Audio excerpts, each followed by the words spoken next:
예, 이 동영상에서는 연중 제31주일 제1독서 말라기서 1장 14절부터 2장 10절의 내용에 대해 말씀드리겠습니다. 예, 말라기 예언서는 3장으로 이루어진 짧은 예언서지요. 12소예언서 묶음의 마지막 책이고요. 지금 우리말 성경의 그 구조 안에서는 구약 성경 전체의 가장 마지막에 위치한 책이기도 합니다. 말라키는 나의 사자라는 뜻인데요. 이것이 예언자의 이름이나 별칭일 수도 있겠습니다. 그래서 말라키서 1장 1절을 보면 말라키를 번역을 안 했지요. 그냥 예언자의 이름으로 해석한 겁니다. 1장 1절 신탁 말라키를 통하여 이스라엘에 내리신 주님의 말씀. 반면에 3장 1절을 보면 여기서는 누군가의 이름이라기보다는 고유한 내용으로 쓰이지 않았을까라고 생각을 하면서 많은 현대어 번역본들이 이 말라키를 일반 명사로 그냥 번역을 해버립니다. 성경도 마찬가지죠. 보라, 내가 나의 사자를 보낸다. 그리고 그가 내 앞에서 길을 닦을 것이다. 물론 어떤 번역본들은 여기서 나오는 말라키를 번역하지 않고 그냥 예언자의 이름으로 그대로 두기도 합니다. 그랬을 땐 이렇게 읽어야겠지요. 보라, 내가 말라키를 보낸다. 그리고 그가 내 앞에서 길을 닦을 것이다. 예, 이 말라키 예언서는 그 3장 마지막 부분에 담고 있는 내용 때문에 신약에서도 굉장히 중요하게 여겨지는 그런 예언서입니다. 말라키와 엘리야 그리고 세례자 요한의 관계에 대해서는 요 앞선 동영상들을 찾아보시면은 제가 해설해 드린 내용이 있습니다. 참고하시기 바랍니다. 말라키 예언서의 중요한 신학적 특징 중에 하나는 회의론입니다. 말라키서는 유배가 끝나고 제2성전이 완공된 후에 쓰여진 것으로 보입니다.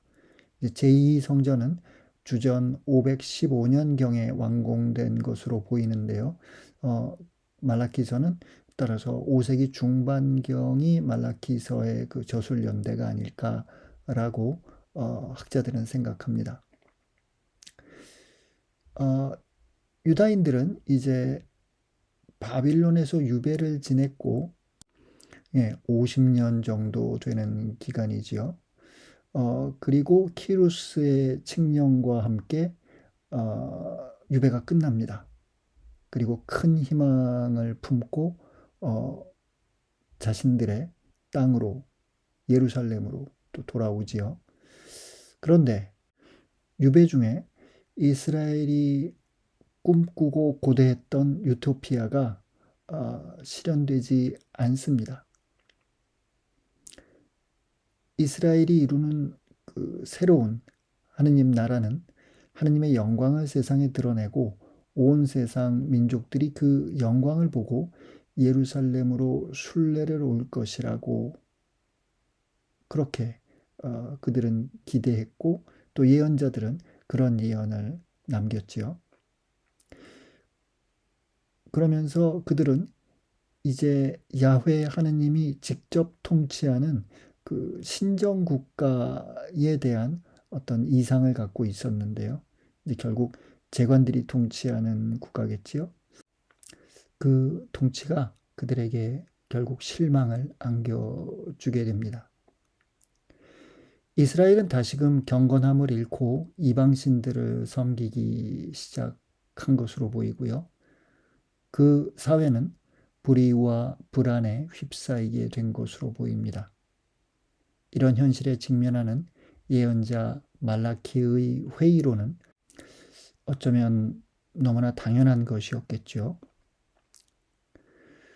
말라키의 회의로는 결국 종말론적 지평으로 연장됩니다. 그래서 말라키는 야훼의 크고 두려운 날에 대해 경고합니다. 예, 오늘의 독서를 먼저 읽어보겠습니다. 정녕 나는 위대한 임금이다. 만군의 주님께서 말씀하신다. 민족들은 나의 이름을 경외한다. 자, 이제 사제들아, 이것이 너희에게 내리는 계명이다. 너희가 말을 듣지 않고 명심하여 내 이름의 영광을 돌리지 않으면 내가 너희에게 저주를 내리겠다. 만군의 주님께서 말씀하신다. 그러나 너희는 길에서 벗어나 너희의 법으로 많은 일을 넘어지게 하였다.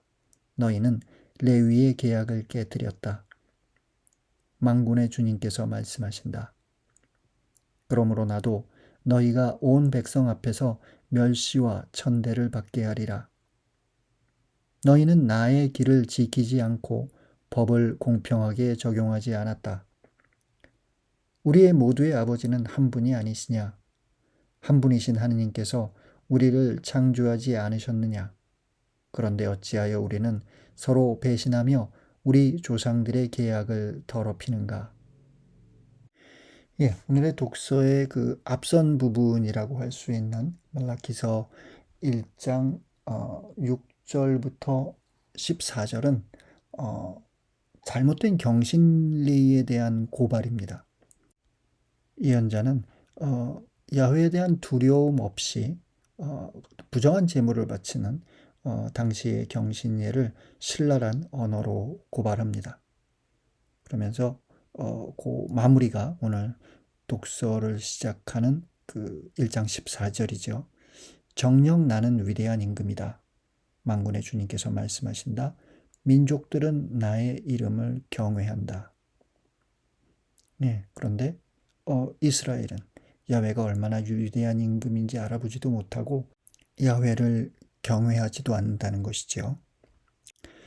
예, 2장 1절부터 예언자는 이 모든 일의 책임이 무엇보다도 사제들에게 있다고 지적합니다. 예, 자, 이제 사제들아, 이것이 너희에게 내리는 계명이다, 또는 가르침이다, 또는 경고다, 뭐 이런 뜻으로 우리가 알아들을 수 있겠는데요. 너희가 말을 듣지 않고 명심하여 내 이름의 영광을 돌리지 않으면 내가 너희에게 저주를 내리겠다. 만군의 주님께서 말씀하신다. 예, 뒤따르는 그 2절의 후반부부터 7절까지의 내용은 그 오늘의 독서에서는 생략되어 있습니다. 그 내용을 잠시 들여다보지요. 사실 나는 이미 너희의 축복을 저주로 바꾸어 버렸다. 너희가 명심하지 않았기 때문이다. 보라, 내가 너희 후손들을 꾸짖는다. 나는 창자에 든 오물을 너희 축제 제물의 창자에 든 오물을 너희 얼굴에 뿌리리라. 나는 너희를 내 앞에서 내다 버리리라. 그러면 너희는 레위와 맺은 나의 계약이 살아있도록 내가 이 계명을 내렸음을 알게 되리라. 만군의 주님께서 말씀하신다. 그와 맺은 나의 계약은 생명과 평화의 계약으로서 내가 그에게 베푼 것이다. 그 계약은 경외심을 일으켜 그가 나를 경외하고 내 이름을 두려워하게 하였다. 그의 입에는 진리의 법이 있고 그의 입술에는 불의가 없었다.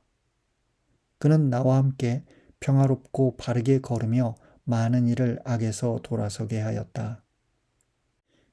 사제의 입술은 지식을 간직하고 사람들의 그의 입에서 법을 찾으니 그가 만군의 주님의 사자이기 때문이다. 예, 2절 후반부를 보면 이런 내용이 나오죠. 너의 축복을 저주로 바꾸어 버렸다. 예, 사제를 향한 축복이 저주로 바뀐 것일 수도 있고요. 사제가 백성에게 내리는 축복이 저주로 바뀐 것일 수도 있습니다. 이스라엘이 야훼와 계약을 맺으며 특별히 야훼는 사제들을 축복했는데요. 그 축복이 이제는 저주가 되고, 또 사제들이 자신의 직무를 통해 백성들에게 전한 축복 역시 저주로 탈바꿈되는 것이지요. 그 근간이 되는 것은 8절에 등장하는 레위의 계약이라는 개념입니다. 8절. 그러나 너희는 길에서 벗어나 너희의 법으로 많은 일을 넘어지게 하였다. 너희는 레위의 계약을 깨뜨렸다. 예, 계약. 하느님과 이스라엘이 계약을 맺었는데 그중 특별한 그 레위의 계약이 있었다는 것이죠. 이 레위의 계약이 어떤 계약을 말하는 것인지 우리가 분명하게 말하기는 조금 어렵습니다. 신명기 33장 8절부터 11절을 보면은요, 모세가 레위를 축복하는 장면이 나옵니다.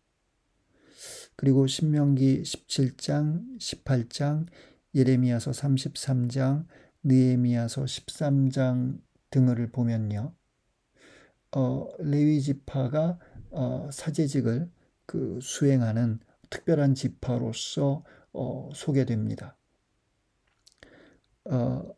그런데 민수기 16장부터 18장의 내용을 보면 모든 레위 지파가 사제직을 수행하는 것은 아니고 아론의 자손들만이 사제직을 수행하는 것으로 또 왜 그것이 그렇게 됐는지에 관해서 설명하는 내용이 담겨 있습니다. 그리고 민수기 25장에서 야훼는 아론의 손자인 피느하스와 평화의 계약을 맺으며 그것은 그와 그의 뒤를 잇는 후손들에게 영원한 사제직의 계약이 될 것이라고 선언합니다. 예, 이 피느하스가 아론의 손자이다 보니까 이제 사제직은 아론의 후손들에게 좀 제한적인 그런 직무가 되는 것이죠. 그리고 이제 에제키엘서 44장을 보면 오직 그 사독의 자손들인 그 레위인 사제들에게만 사제직이 유보되는 것으로 기술되어 있습니다.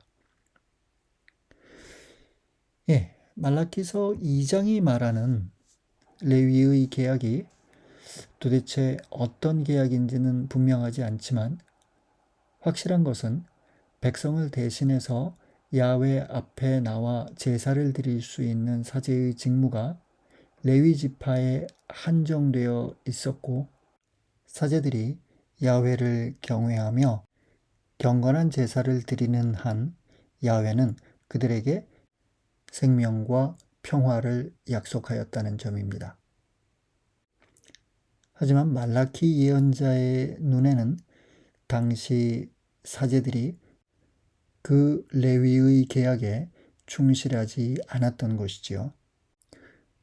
그래서 말라키 예언자는 본질적인 질문을 던지게 됩니다. 사제란 누구인가? 야훼에 대한 경외, 선포의 진리성과 의로움, 평화에 대한 추구, 그리고 악으로부터의 회개. 예, 궁극적으로 이 모든 것들은 결국 토라에 대한 충실함이라고 말할 수 있겠습니다. 말라키의 시대를 살아가던 사제들은 그 토라에 대한 충실함을 보여주지 않은 것이지요. 그리고 그 토라를 올바르게 적용하지도 않았습니다. 네, 아까 시작 부분에서 말씀드린 대로 유배 후의 이스라엘은 사제들이 일정한 통치를 담당하던 그런 구조였는데 따라서 사제들은 판관의 어떤 역할을 겸한 것이죠. 그런데 그런 사제들의 재판이 공정하지 않았고 따라서 말라키 예언자는 그들이 오히려 자신들의 율법으로 많은 일을 넘어지게 하였다라고 고발합니다. 2장 8절에서 언급되는 너희의 법은 굳이 당시 사제들이 만든 별도의 법이라고 생각할 필요는 없을 것 같습니다. 훗날 신약에 와서 예수 그리스도와 유다 권력이 벌이는 신학적 토론에서 등장하듯이 이것은 율법 자체의 문제가 아니라 그 해석에 대한 문제였을 것으로 우리들이 짐작해 볼 수 있습니다. 토라의 기본적 정신은 외면한 채 각각의 구절에 대한 자의적 해석을 통해 자신들의 이익을 챙기며 불의를 자행하는 사회적 기득권층으로 전락한 사제 집단에 대한 예언자의 비판은 그들이 온 백성 앞에서 멸시와 천대를 받게 하리라는 구절에서 절정에 달합니다. 그 이유는 당연히 그와 같은 사제들이 토라의 길을 지키지 않았고 토라를 공평하게 또 공정하게 적용하지 않았기 때문이지요. 10절에서는 수사적 의문문이 3번 연달아 등장합니다. 히브리어의 그 어감에서 이 수사적 의문문은 매우 강한 톤의 어떤 주장이라고 우리가 생각해 볼 수 있겠습니다. 우리 모두의 아버지는 한 분이 아니시냐? 한 분이신 하느님께서 우리를 창조하지 않으셨느냐? 그런데 어찌하여 우리는 서로 배신하며 우리 조상들의 계약을 더럽히는가? 토라의 길을 지키지도 않았고 그 토라를 공정하게 적용하지도 않았던 그 사제들, 타락한 사제들이 자신들에게 주어진 그 권력에 취해 서로 배신하고 모함하고 또 다투는 모습을 우리는 이 의문문들의 행간에서 읽게 됩니다. 오늘의 독서 말씀을 읽으며 말라키 예언자의 그 고발의 목소리로부터 오늘의 사제들 역시 자유롭지 않다는 그런 불안한 생각이 듭니다. 유럽이나 북미 교회에서 언뜻 보게 되는 그런 반성직주의 또는 교회와 그 교회의 가르침에 대한 무관심 등등은 한국 사회 안에서도 조금씩 시작되는 것이 아닌가라는 생각이 듭니다. 김수환 추기경님의 그 장례식에서 사람들이 정말로 슬퍼하면서 애도했지요. 어쩌면 그와 같은 종교 지도자를 더 이상 만날 수 없을 것이라는 그런 어떤 그리움이 그 안에 있었던 것이 아닐까라는 생각이 듭니다. 울지마 톤스라는 영화가 그토록 큰 반향을 일으킨 것 역시 이태석 신부님이라는 한 사제의 삶에서 많은 사람들이 생각해온 참사제를 오랜만에 만났기 때문이 아닐까라는 생각이 듭니다. 무엇보다도 그 오늘날의 사제들이 예수 그리스도의 복음의 길을 충실히 지키며 하느님을 기쁘게 할 수 있는 그런 교회 공동체를 이루어 나가기를 두 손 모아 기도합니다.